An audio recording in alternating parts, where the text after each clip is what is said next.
Texas Congresswoman Jasmine Crockett goes off on Capitol Hill while questioning former prosecutor Jack Smith in accusing Donald Trump of running and winning the presidency to avoid being arrested. In her over 3-minute rant, she barely paused to take a breath in trying to rip apart Donald J. Trump.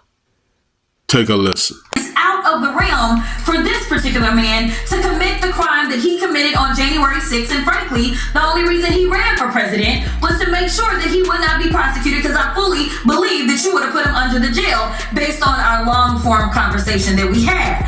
But according to your special counsel report on page 137, it states the department's view that the Constitution prohibits the continued indictment and prosecution of a president is categorical and does not turn on the gravity of the crimes charged, the strength of the government's proof, or the merits of the prosecution, and that, quote, but for Mr. Trump's election and imminent return to the presidency, the office assessed that the admissible evidence was sufficient to obtain and sustain a conviction at trial. In other words, Donald Trump ran for president, like I said, so he wouldn't have to spend the rest of his life in prison.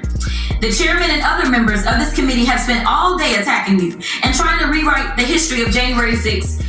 But Mr. Jim Jordan, the chairman, failed to mention how he was running around the Capitol terrified by the possibility that all those insurrectionists would harm him.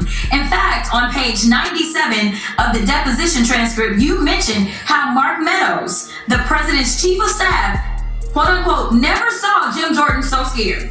The chairman also failed to mention that he was in direct contact with the White House in the days leading up to and on January 6th, which is why his toll records were subpoenaed by your office. Let me be clear, because they're trying to act like this is Democrats on Republicans, and I guess you are a covert Democrat that knew that he was going to try to steal an election before he tried to steal that election, and so therefore you were somehow put into place. I mean, the conspiracy theories make your head spin.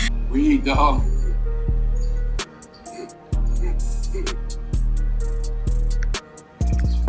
But nevertheless, were you going to subpoena the toll records of every single Republican simply because they were a Republican?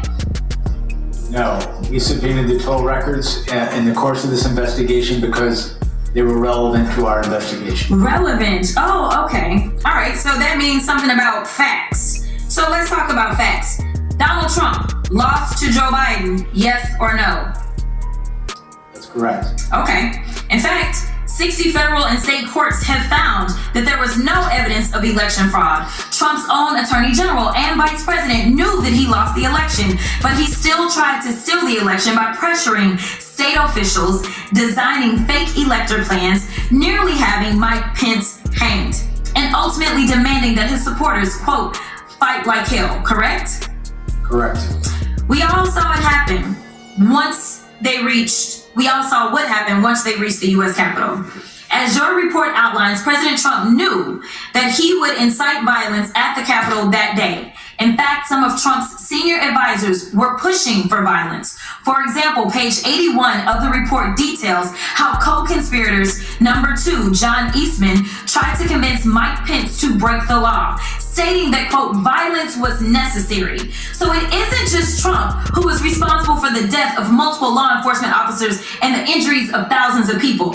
A lot of Republican members of Congress are also responsible. 147 Republicans voted to overturn the 2020 election results, including multiple members currently serving on this committee, and I will yield. Gentleman yields. Gentleman from North Carolina is recognized.